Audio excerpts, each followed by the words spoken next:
गोविंद चले आओ, गोपाल चले आओ, गोविंद चले आओ, गोपाल चले आओ, मेरे मुरलीधर माधव नंदलाल चले आओ। हरे कृष्णा। आप सभी का दिन शुभ और मंगलमय हो। तो आइए सुनते हैं पुण्य फल देने वाली आज की महात्म्य कथा। हे प्रिय भक्तों, दुराचार से या किसी को सताकर या किसी की मजबूरी का फायदा उठाकर कमाए गए धन से यदि आप परिवार का पालन करते हैं तो वह परिवार की बुद्धि को भ्रष्ट ही करता है। तो आइए एक बहुत ही सुंदर कथा को सुनते हैं। एक समय की बात है, एक ऋषि ने विचार किया कि लोग गंगा में पाप धोने के लिए जाते हैं, तो इसका मतलब हुआ कि सारे पाप गंगा में समा गए और जिससे कि गंगा भी पापी हो गई। अब ऋषि ने यह जानने के लिए कि पाप कहाँ जाता है, इसके लिए भगवान की घोर तपस्या की। उसकी तपस्या से प्रसन्न होकर देवता प्रकट हुए। तब ऋषि ने देवता से पूछा, हे भगवान, जो पाप गंगा में धोया जाता है वह पाप कहाँ जाता है? फिर भगवान ने कहा कि चलो गंगा से ही पूछते हैं। तब दोनों गंगा मैया के पास गए।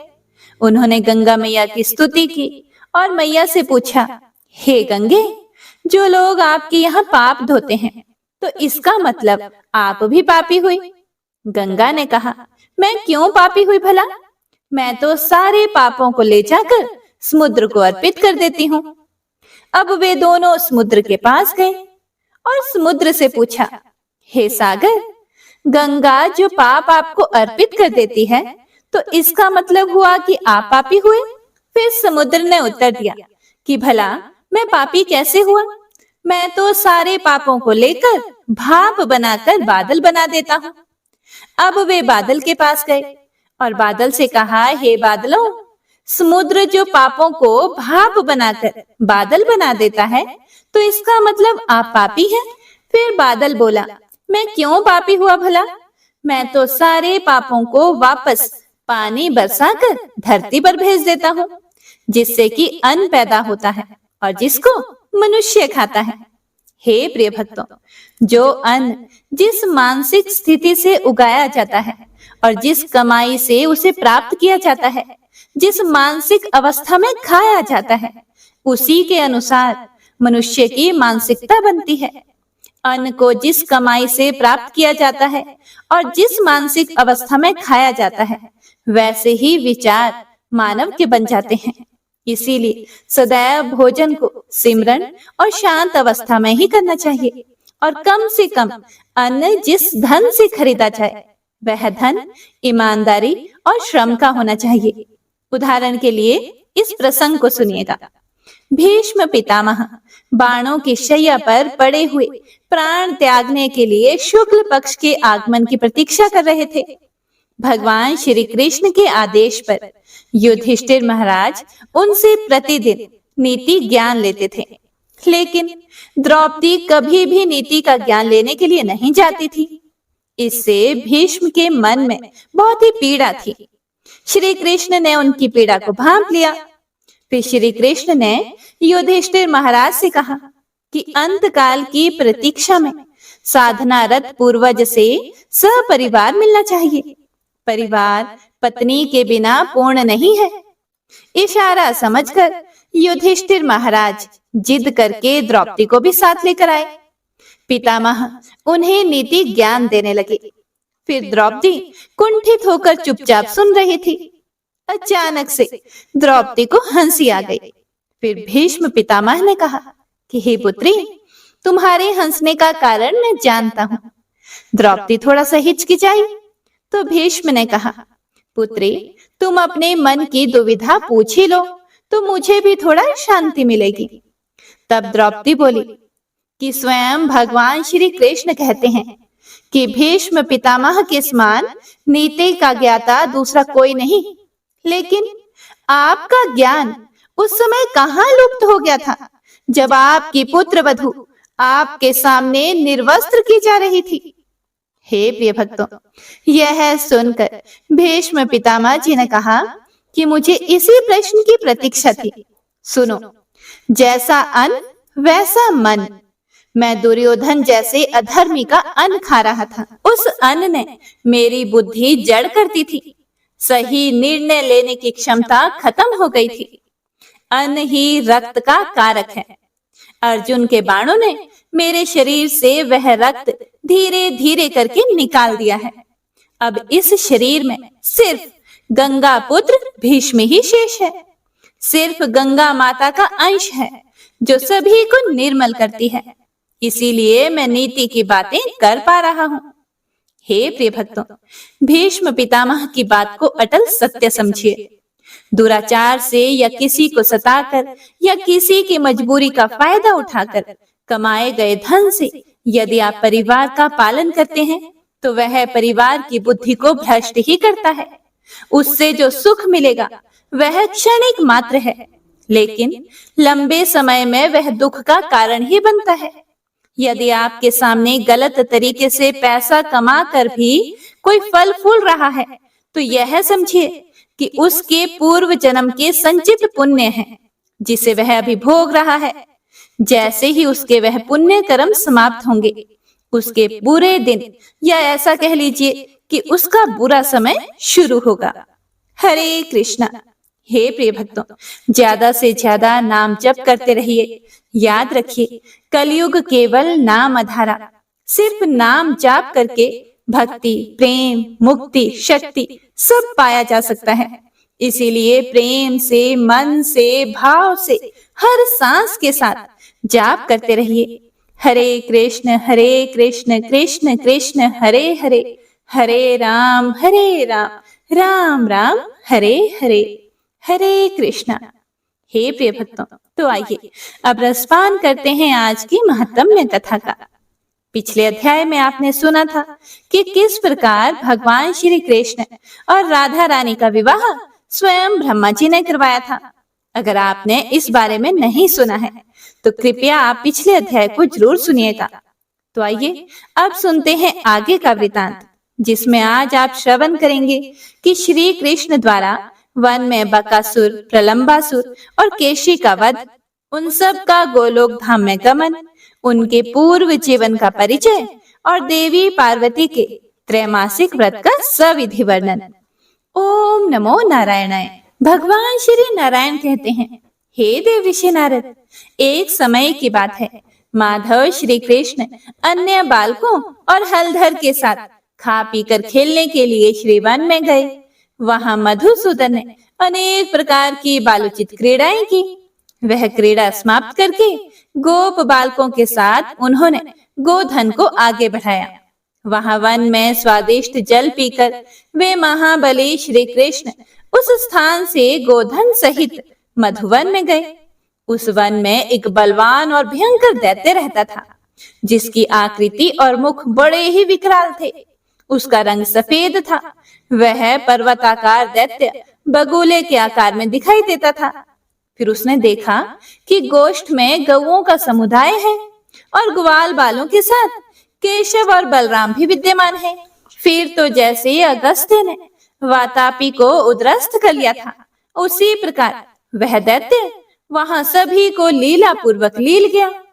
श्री हरि बकासुर के ग्रास बन गए हैं, यह देखकर सभी देवता भय से कांप उठे। वे डर कर हाहाकार करने लगे और हाथों में शस्त्र लेकर दौड़े। इंद्र ने दधीची मुनि की हड्डियों का बना हुआ वज्र चलाया, लेकिन हे नारद, उसके प्रहार से बकासुर नहीं मरा, केवल उसकी एक पांख जल गई। चंद्रमा ने हिमपात किया, लेकिन उससे उस दानव को केवल सर्दी के कष्ट का अनुभव हुआ। सूर्य पुत्र यम ने उस पर यमदंड मारा, उससे वह कुंठित हो गया, हिलडुल ना सका। और वायु ने वायव्यास्त्र चलाया, उससे वह एक स्थान से उठकर दूसरे स्थान पर चला गया। वरुण ने शिलाओं की वर्षा की, उससे उसको बड़ी पीड़ा हुई। अग्निदेव ने आग्नेयास्त्र चलाकर उसकी सभी पांखें जला दी, लेकिन वह फिर भी नहीं मरा। कुबेर के अर्ध चंद्र से उसके पैर कट गए। ईशान के शूल से वह असुर मूर्छित हो गया। यह देखकर ऋषि और मुनि भयभीत होकर श्री कृष्ण को आशीर्वाद देने लगे। इसी बीच में श्री कृष्ण ब्रह्म तेज से प्रज्वलित हो उठे। उन परमेश्वर ने बाहर और भीतर से दैत्य के सभी अंगों में दाह उत्पन्न कर दिया। तब उन सब का वमन करके उस दानव ने प्राण त्याग दिए। इस प्रकार बकासुर का वध करके बलवान श्री कृष्ण ग्वाल बालों और गवों के साथ अत्यंत मनोहर कैली कदम्ब कानन में जा पहुंचे। इसी समय वहां वृष रूपधारी प्रलंब नामक असुर आ पहुंचा, जो बड़ा ही बलवान, महान धूर्त तथा पर्वत के समान विशाल काय था। उसने दोनों सींगों से श्री हरि को उठाकर वहां घुमाना शुरू किया। यह देखकर सभी ग्वाल बाल इधर उधर भागने और रोने लगे, लेकिन बलवान बलराम जोर जोर से हंसने लगे, क्योंकि वे तो जानते थे कि मेरा भाई साक्षात परमेश्वर है। उन्होंने बालकों को समझाया और कहा कि भय किस बात का है। इधर मधुसूदन ने स्वयं उसके दोनों सींग पकड़ लिए और उसे आकाश में घुमाकर भूमि पर पटक मारा। दैत्यराज प्रलंब पृथ्वी पर गिरकर अपने प्राणों से हाथ धो बैठा। यह देखकर सभी ग्वाल बाल बड़े खुश हुए और हंसने, नाचने और खुशी से गीत गाने लगे।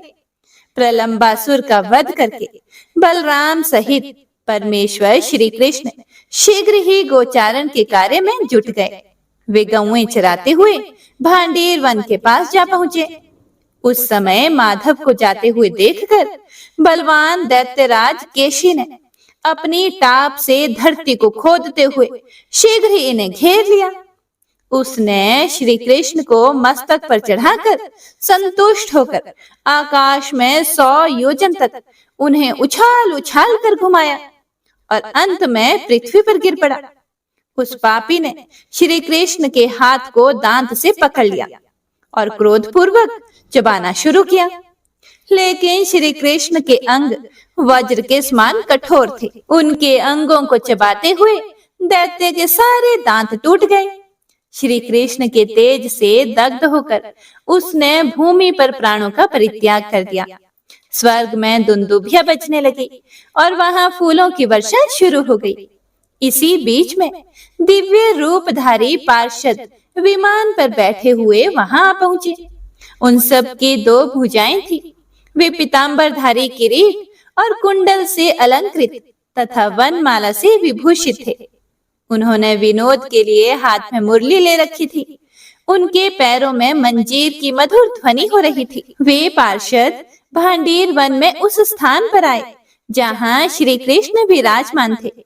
हे प्रिय भक्तों, उसी समय दिव्य वस्त्र पहने तथा रतनमय अलंकारों से विभूषित हुए 3 पुरुष आए, जो श्री कृष्ण को प्रणाम करके उनकी स्तुति करते हुए उसी विमान से उत्तम गोलोक को चले गए। वे तीनों पहले के वैष्णव पुरुष थे, जो देह त्याग कर दानवी योनि को प्राप्त हुए थे। वे ही इस समय श्री कृष्ण के हाथों मारे जाकर उनके पार्षद हो गए। फिर नारद जी ने पूछा, हे महाभाग, वे दिव्य वैष्णव पुरुष कौन थे जो दैत्य रूप हो गए थे? इस बात को भी बताइए। यह कैसी परम अद्भुत बात सुनने को मिली है। यह सुनकर भगवान श्री नारायण बोले, हे नारद, सुनो, मैं तुम्हें इसका प्राचीन इतिहास बता रहा हूँ। मैंने पुष्कर तीर्थ में सूर्य ग्रहण के अवसर पर साक्षात महेश्वर के मुख से इस विषय को सुना था। श्री हरि के गुण कीर्तन के प्रसंग में भगवान शंकर ने यह कथा कही थी।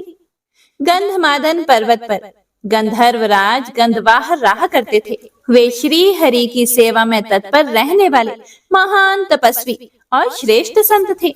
हे देव ऋषि नारद, उनके 4 पुत्र हुए, जो गंधर्वों में श्रेष्ठ समझे जाते थे। वे सोते और जागते समय दिन रात श्री कृष्ण के चरण कमलों का ही चिंतन करते रहते थे। वे सभी दुर्वासा के शिष्य थे और श्री कृष्ण की आराधना में लगे रहते थे। प्रतिदिन कमल चढ़ाकर श्री हरि की पूजा करने के बाद ही वे जल पीते थे। उन चारों के नाम इस प्रकार हैं: वसुदेव, सुहोत्र, सुदर्शन और सुपार्श्व। वे चारों श्रेष्ठ वैष्णव थे और पुष्कर में तपस्या करते थे। चिरकाल तक तपस्या करने के बाद उन्होंने मंत्र को सिद्ध कर लिया था।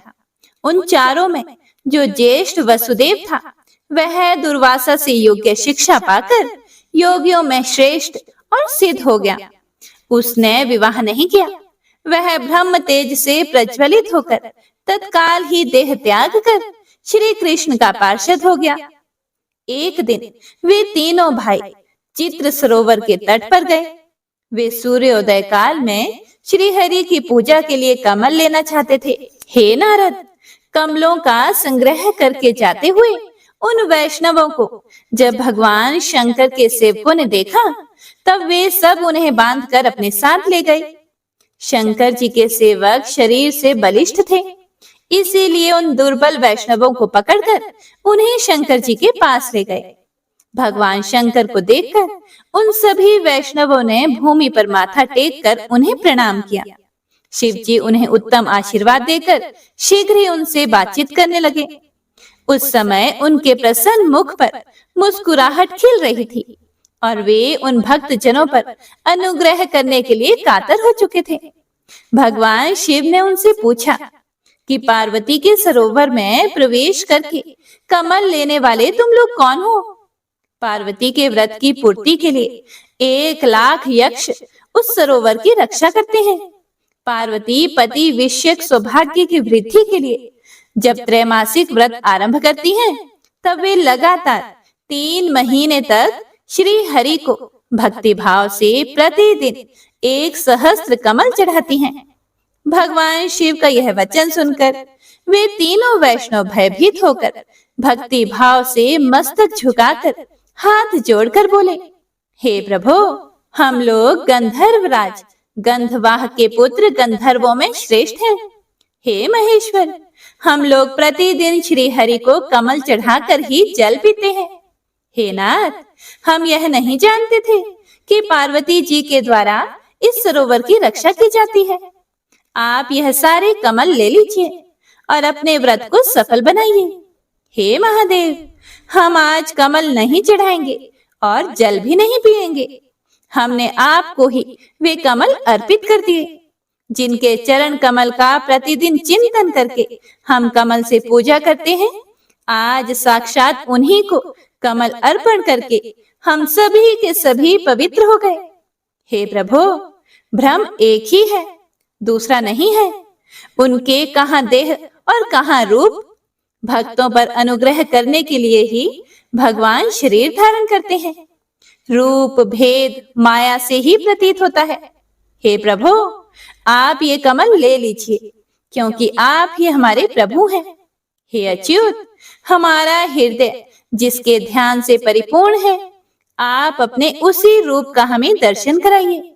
जिसकी 2 भुजाएं हैं, कमनीय किशोर अवस्था है, श्याम सुंदर रूप है, हाथ में विनोद की साधन भूता मुरली है, जो पीतांबर धारी है, जिसके 1 मुख और 2 नेत्र हैं।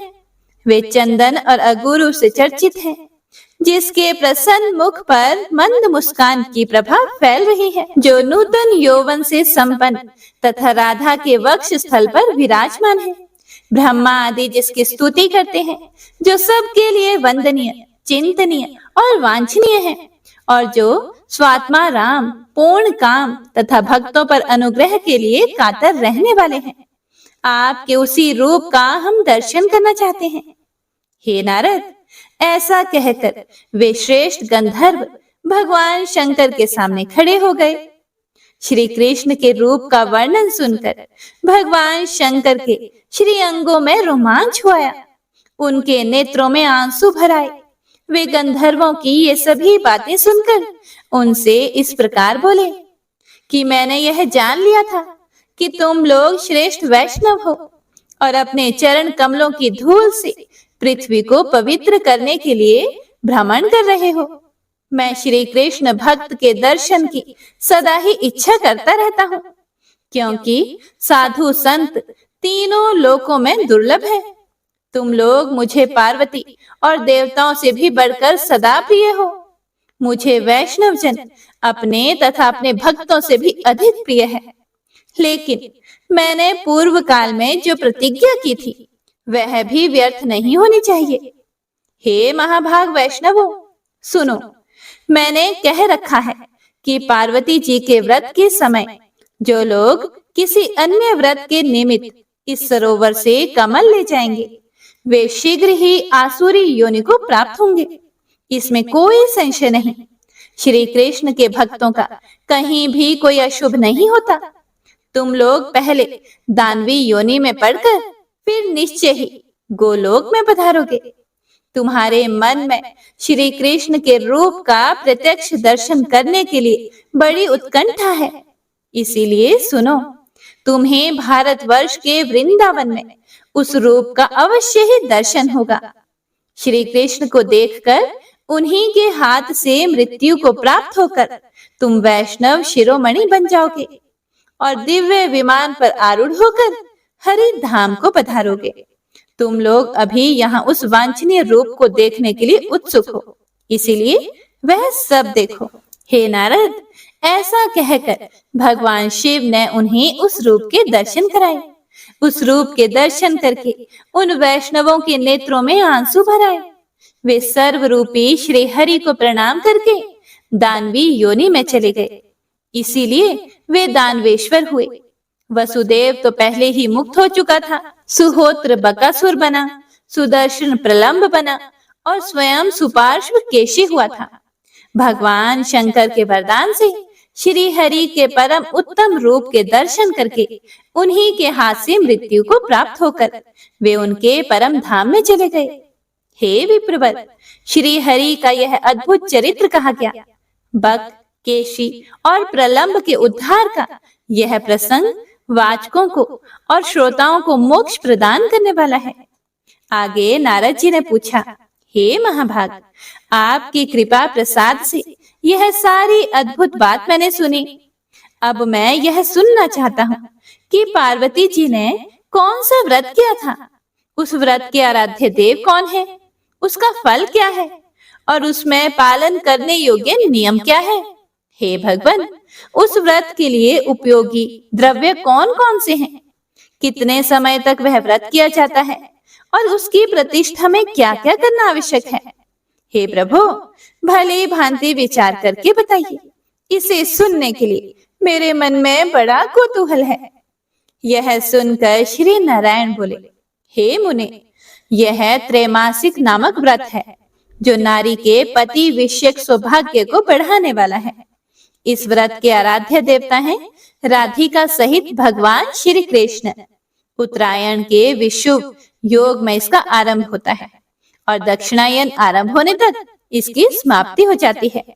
वैशाख की संक्रांति से एक दिन पहले संयम पूर्वक रहकर निश्चय ही हविष्य का सेवन करें। फिर वैशाख की संक्रांति के दिन स्नान करके गंगा तट पर व्रत का संकल्प लें। उसके बाद व्रती पुरुष कलश पर मणि में, शालग्राम शिला में या फिर जल में राधा सहित श्री कृष्ण का पूजन करें। पहले 5 देवताओं की पूजा करके भक्ति भाव से राधा वल्लभ श्री कृष्ण का ध्यान करें। उनके साम वेदोक्त ध्यान का वर्णन करता हूँ, सुनो। भगवान श्री कृष्ण की अंग कांति सजल जलधर के समान श्याम है। वे रेशमी पीतांबर धारण करते हैं। उनका मुख शरद काल की पूर्णिमा के चंद्रमा के समान मनोहर है। उस पर मंदहास की प्रभा फैल रही है। नेत्र शरद ऋतु के प्रफुल्ल कमलों की शोभा को तिरस्कृत कर रहे हैं। उनमें सुंदर अंजन लगा हुआ है। वे गोपियों के मन को बारंबार मोहते रहते हैं। राधा उनकी ओर देख रही है। वे राधा के वक्ष स्थल में विराजमान हैं। ब्रह्मा, अनंत, शिव और धर्म आदि देवता उनकी स्तुति करते हैं। इस प्रकार श्री कृष्ण का ध्यान करके व्रती पुरुष उस ध्यान के द्वारा ही उनका सानंद आवाहन करे।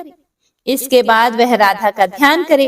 राधा रासेश्वरी है, रमणीय है और रासोल्लास रस के लिए उत्सुक रहती हैं। रास मंडल के मध्य भाग में उनका स्थान है। वे रास की अधिष्ठात्री देवी हैं। उत्तम रत्नों के सार तत्व से रचित मंजीरों की झनकार से उनके दोनों चरण सुशोभित होते हैं। ब्रह्मा आदि के भी सेवनीय श्री कृष्ण स्वयं ही उनकी सेवा करते हैं। सर्वेश्वर के द्वारा उनकी स्तुति की जाती है तथा वे सब की कारण स्वरूपा हैं। ऐसे श्री राधिका का मैं भजन करता हूँ। इस प्रकार ध्यान करके श्री कृष्ण के साथ उनका पूजन करें। हे नारद, प्रतिदिन भक्ति भाव से 16 उपचार चढ़ाकर पूजा करें। व्रती पुरुष प्रत्येक उपचार को पृथक पृथक करके सभी को बारी बारी से प्रसन्नता पूर्वक अर्पित करें। हे मुने, नित्य प्रति 108 दिव्य सहस्त्र दल कमल लेकर उनकी 108 आहुतियां दे। भक्ति भाव से कृष्णाय स्वाहा इस मंत्र का उच्चारण करके यतन पूर्वक वे आहुतियां देनी चाहिए। आम और केले के कच्चे या पके फल को लेकर उसकी 108 आहुतियां भक्ति भाव से दें। फल अखंड होने चाहिए। मुने, प्रतिदिन 100 ब्राह्मणों को भक्ति पूर्वक भोजन कराएं। व्रती को नित्य 108 आहुतियों का हवन करना चाहिए। वे आहुतियां भक्ति पूर्वक राधिका सहित श्री कृष्ण को देनी चाहिए। हे नारद, घी मिश्रित तिल से भी हवन करें। नित्य बाजे बजाएं और श्री हरि का कीर्तन करवाएं। 3 मास तक इस नियम का पालन करके उसके बाद व्रत की प्रतिष्ठा करें।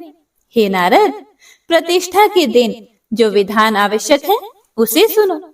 हे विप्रवर, 90,000 अक्षत कमल की आहुति दें और यतन पूर्वक 9,000 ब्राह्मणों को उत्तम स्वादिष्ट एवं मीठे अन्न भोजन कराएं।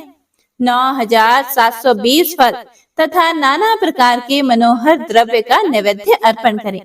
इसके बाद संस्कार युक्त अग्नि की स्थापना करके विद्वान पुरुष होम करें।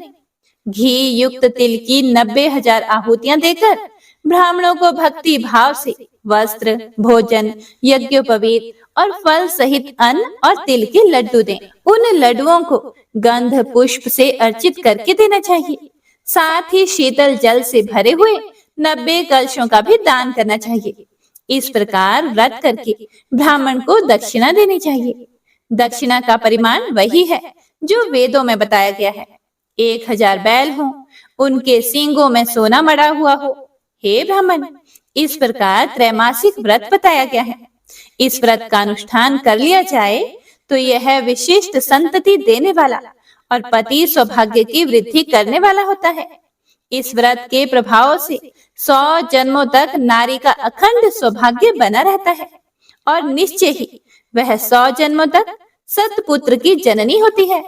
उसका कभी पति और पुत्र से वियोग नहीं होता। पुत्र दास की भांति उसकी आज्ञा का पालक होता है तथा पति भी उसकी बात को मानने वाला होता है। वह सती नारी प्रति क्षण श्री राधा कृष्ण की भक्ति से संपन्न होती है। व्रत के प्रभाव से उसको ज्ञान तथा श्री हरि की स्मृति प्राप्त होती है।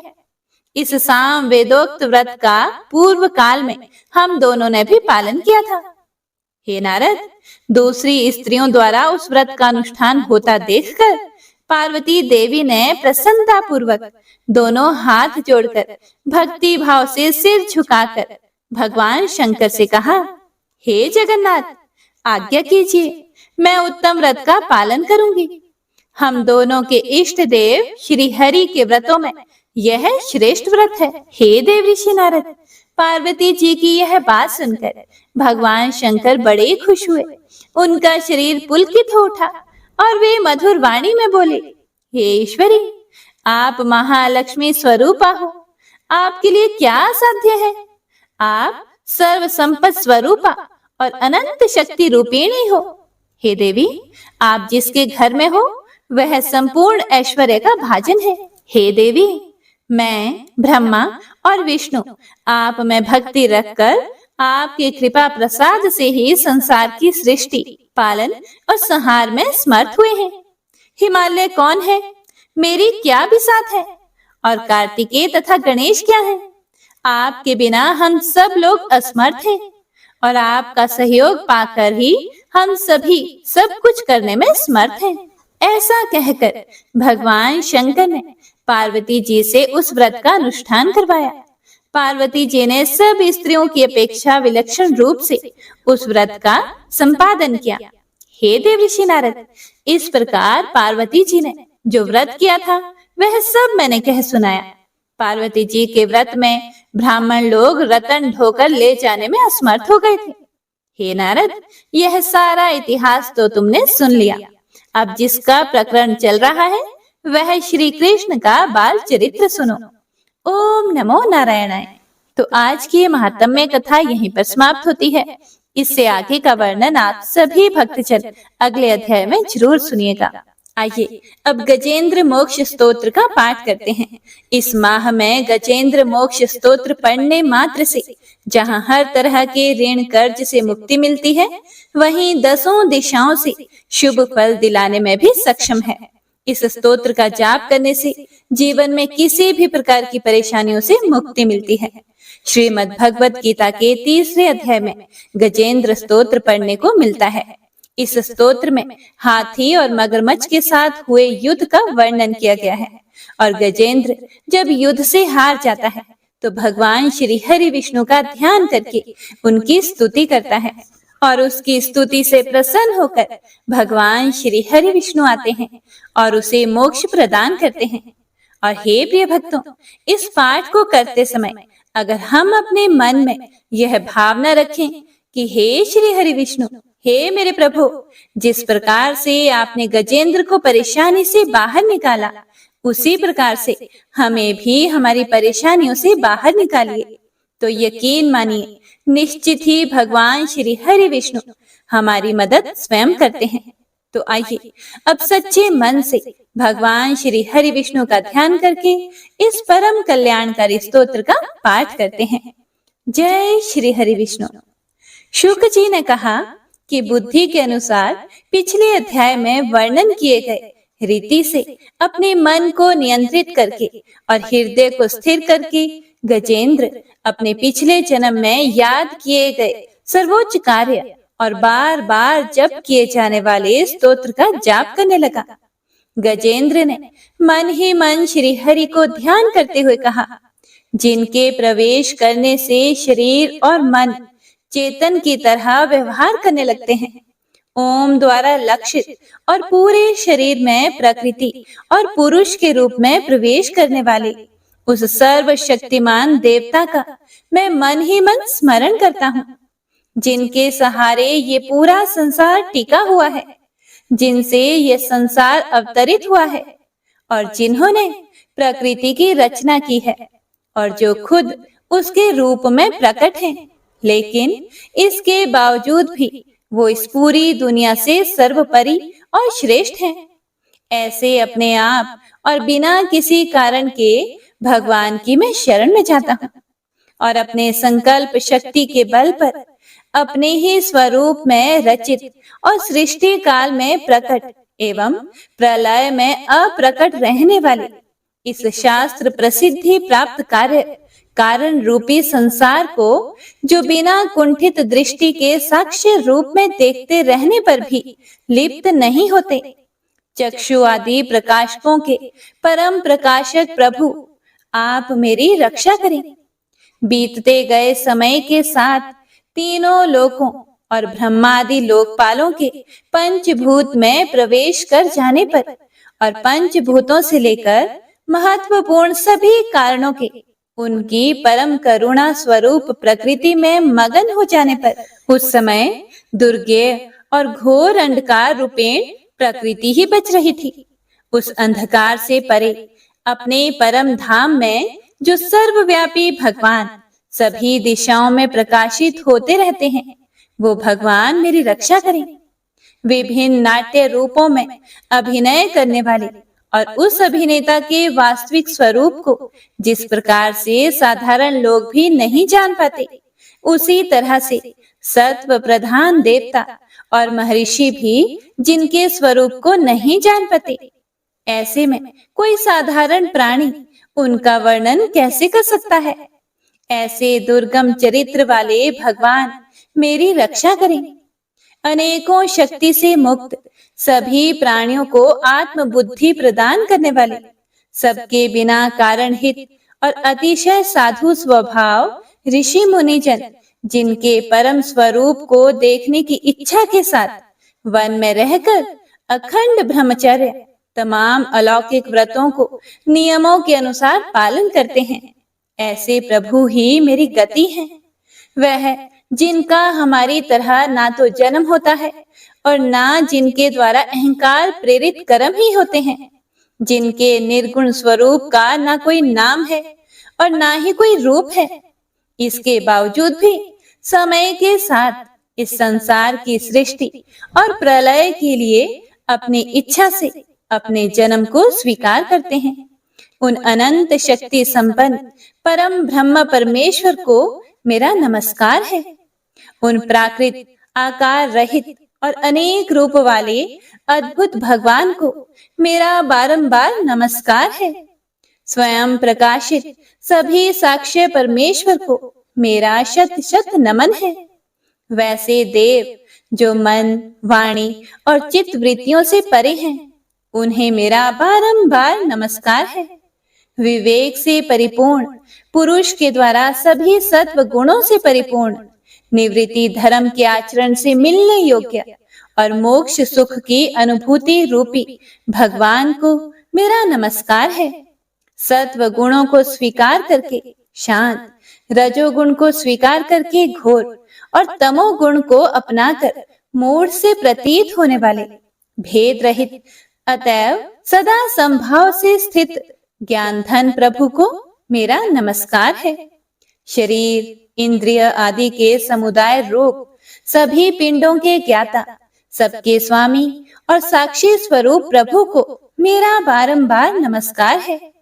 सबके अंतर्यामी, प्रकृति के भी परम कारण लेकिन स्वयं कारण रहित भगवान को मेरा शत शत नमस्कार है। सभी इंद्रियों और सभी विषयों के जानकार, सभी प्रतीतियों के कारण रूप संपूर्ण जड़ प्रपंच और सबकी मूलभूता अविद्या के द्वारा सूचित होने वाले और सभी विषयों में अविद्या रूप से भासने वाले भगवान को मेरा नमस्कार है। सबके कारण लेकिन स्वयं कारण रहित तथा कारण होने पर भी परिणाम रहित होने की वजह से अन्य कारणों से भी विलक्षण कारण आपको मेरा बारंबार नमस्कार है। सभी वेदों और शास्त्रों के परम तात्पर्य, मोक्ष रूपी और श्रेष्ठ पुरुषों की परम गति देवता को मेरा नमस्कार है। वह जो त्रिगुण रूपों में छिपी हुई ज्ञान रूपी अग्नि है, वैसे गुणों में हलचल होने पर जिनके मन में संसार को रचने की वृत्ति उत्पन्न हो उठती हो और जो आत्मा तत्व की भावना के द्वारा विधि निषेध रूप शास्त्र से भी ऊपर उठे हों, जो महाज्ञानी महात्माओं में स्वयं प्रकाशित हो रहे हैं, ऐसे भगवान को मेरा नमस्कार है। मेरे जैसे शरणागत पशु के समान जीवों की अविद्या रूप फांसी को पूर्ण रूप से काट देने वाले परम दयालु और दया करने में कभी भी आलस्य नहीं करने वाले भगवान को मेरा नमस्कार है। अपने अंश से सभी जीवों के मन में अंतर्यामी रूप से प्रकट होने वाले सर्वनियंता अनंत परमात्मा आपको मेरा नमस्कार है। जो शरीर, पुत्र, मित्र, घर और संपत्ति सहित कुटुंबियों में अशक्त लोगों के द्वारा कठिनाई से मिलते हों और मुक्त पुरुषों के द्वारा अपने हृदय में निरंतर चिंतित ज्ञान स्वरूप सर्व समर्थ परमेश्वर को मेरा नमस्कार है। वह जिन्हें धर्म, अभिलाषित भोग, धन और मोक्ष की कामना से मनन करके लोग अपनी मनचाही इच्छा पूर्ण कर लेते हैं, अपितु जिन्हें विभिन्न प्रकार के अयाचित भोग और अविनाशी पार्षद शरीर भी देते हैं, वैसे अत्यंत दयालु प्रभु मुझे इस प्रकार की विपदा से हमेशा के लिए बाहर निकालें। वह जिनके एक से अधिक भक्त हैं, जो मुख्य रूप से एकमात्र उसी भगवान की शरण में हैं, जो धर्म, अर्थ आदि किसी भी पदार्थ को नहीं चाहते, अपितु जो केवल उन्हीं के परम मंगलमय एवं अत्यंत विलक्षण चरित्र का गुणगान करते हुए उनके आनंदमय समुद्र में गोते लगाते रहते हैं।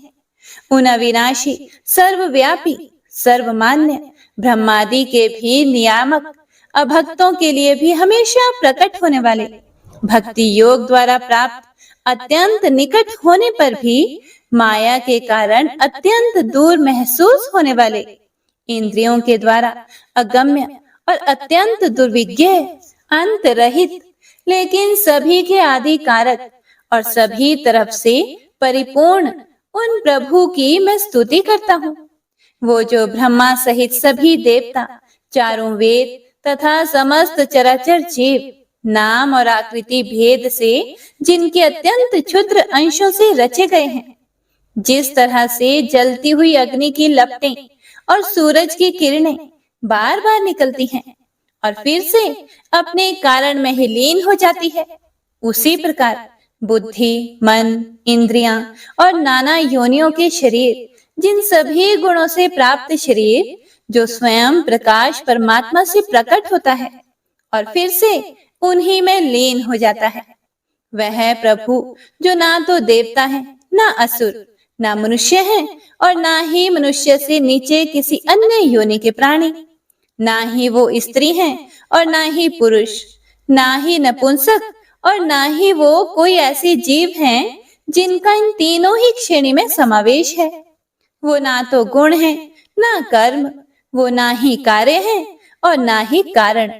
इन सभी योनियों का निषेध होने पर जो बचता है वही उनका असली रूप है और वे ही सब कुछ हैं। ऐसे प्रभु मेरा उत्थान करने के लिए प्रकट हो।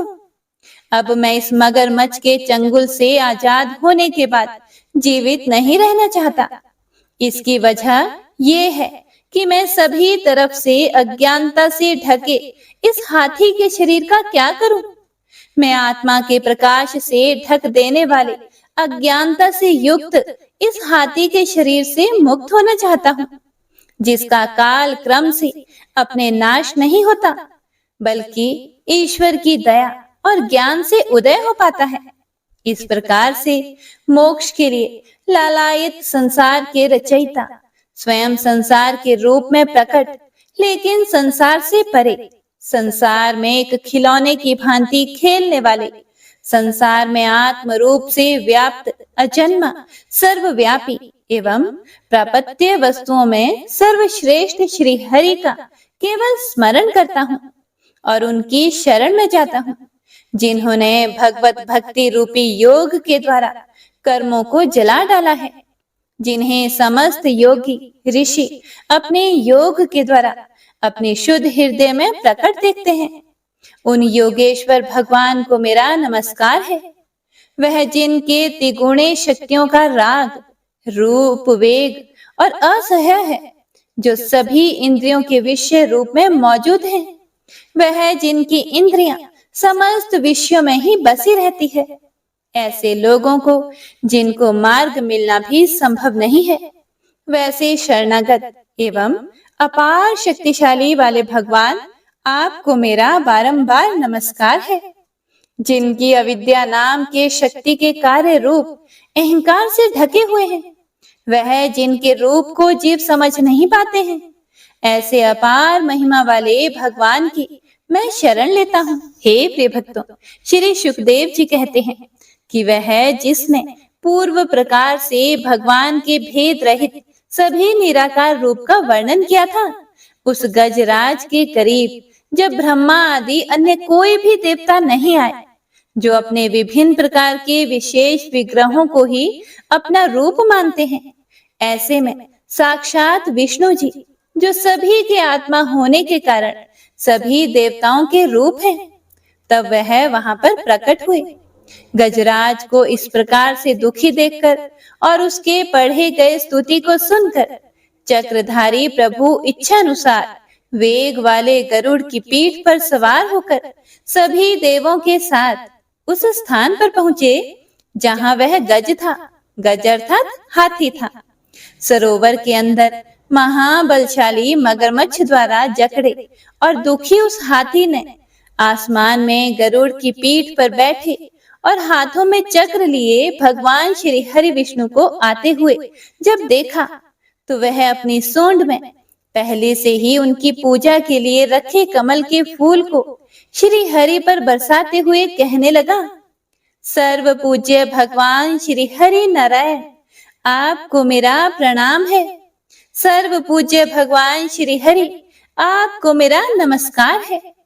लाचार हाथी को पीड़ित देखकर श्री हरि विष्णु गरुड़ से नीचे उतरकर सरोवर में उतर आए और वह दया से प्रेरित होकर ग्राह सहित उस गज को तुरंत ही सरोवर से बाहर निकाल आए और देवताओं के देखते ही देखते अपने चक्र से मगरमच्छ के गर्दन को काट दिया और हाथी को उस पीड़ा से बाहर निकाल लिया। तो इसी के साथ गजेंद्र मोक्ष स्तोत्र संपूर्ण हुआ। तो सभी एक बार प्रेम से बोलिए, भगवान श्री हरि विष्णु की जय।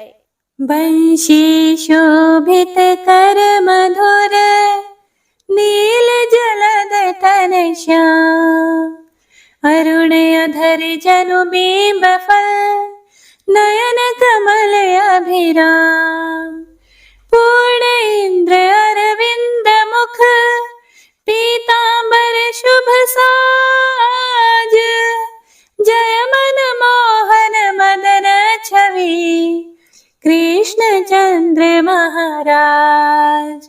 जय यदुनंदन जय जगवंदन, जय वसुदेव देवकी नंदन, जय यशोदासुत नंद दुलारे, जय प्रभु भक्तन के धृत तारे, जय नटनागर नागन थैया, कृष्ण कन्हैया धेनु चरैया, पुनि नख पर प्रभु गिरिवर धारो, आओ दीनन कष्ट निवारो, वंशी मधुरे अधर धर तेरे, होवे पूर्ण मनोरथ मेरी, आओ हरि पुनि माखन चाखो, आज लाज भारत की राखो, गोल कपोल चिबुक करुणारे, मृदु मुस्कान मोहिनी डारे, रंजित राजीव नयन विशाला, मोर मुकुट वैजंती माला, कुंडल श्रवण पीत पटाछे, कटि किंकणी काछन काछे, नील जलज सुंदर तनु सोहे, छवि लखि सुर नर मुनि मन मोहे, मस्तक तिलक अलक घुंघराले, आओ कृष्ण बांसुरी वाले, करि पय पान पूत नहीं तार्यो, अका बका का सुर मार्यो, मधुवन जलत अग्नि जब ज्वाला, भय शीतल लखि तहि नंद लाला, सुरपति जब ब्रज चढ़े और साई, मोसर धार वारी वर्षाई, लगत लगत ब्रज चहन बहायो, गोवर्धन नख धारी बचायो, लखी यशोदा मन ब्रह्माधिकाई, मुख मह 14 भुवन दिखाई, दुष्ट कंस अति उधम मचायो, कोटि कमल जब फूल मंगायो, नाथी काली यही तब तुम लीन है, चरण चिन्ह दई निर्भय कीन है, करि गोपिन संग रास विलासा, सबकी पूर्ण करी अभिलाषा, केतिक महासुर संहार्यो, कंस ही केस पकड़ी दई मार्यो, मात पिता की बंदी छुड़ाई, उग्रसेन कहा राज दिलाई, मही से मृतक चाहो सुतलायो, मातु देव की शोक मिटायो, भौमासुर मुरे दैत्य सहारी, लाए 10 सहस कुमारी, दई भी नहीं तृण चीर सहारा, जरा सिंधु राक्षस का हमारा, असुर बकासुर आदिक मार्यो, भक्तन के तब कष्ट निवार्यो, दीन सुदामा के दुख टार्यो, तंदुल 3 मूठ मुख डार्यो, प्रेम के साग विदुर धर मांगे, दुर्योधन के मेवा त्यागे, लखी प्रेम की महिमा भारी, ऐसे श्याम दीन हितकारी, भारत के पारथ रथ हाके, लिए चक्र करे नहीं बलता के, निज गीता के ज्ञान सुनाए, भक्तन हृदय सुधा वर्षाए, मीरा थी ऐसी मतवाली, विष पी गई बजा कर ताली। राणा भेजा सांप पिटारी, शालिग्राम बने बनवारी। निज माया तुम विधि दिखायो, उरते संश सकल मिटायो। तब शत निंदा करि तत्काला, जीवन मुक्त भयो शिशुपाला। जब ही द्रौपदी टेर लगाई, दीनानाथ लाज अब जाई। तुरत ही वसन बने नंदलाला, बढ़े चीर भई अरि मोह काला। असनाथ के नाथ कन्हैया, डूबत भंवर बचावत नैया। सुंदर दास आसुर धारी, दया दृष्टि कीजे बनवारी। नाथ सकल मम कुमति निवारो, क्षमहु बेगी अपराध हमारो। खोलो पट अब दर्शन दीजिए, बोलो कृष्ण कन्हैया की जय। बोलो कृष्ण कन्हैया की जय। बोलो कृष्ण कन्हैया की जय। यह चालीसा कृष्ण का पाठ करे उरधारी, अष्ट सिद्धि नवनिधि फल लहे पदारथ चारी। जय श्री कृष्ण।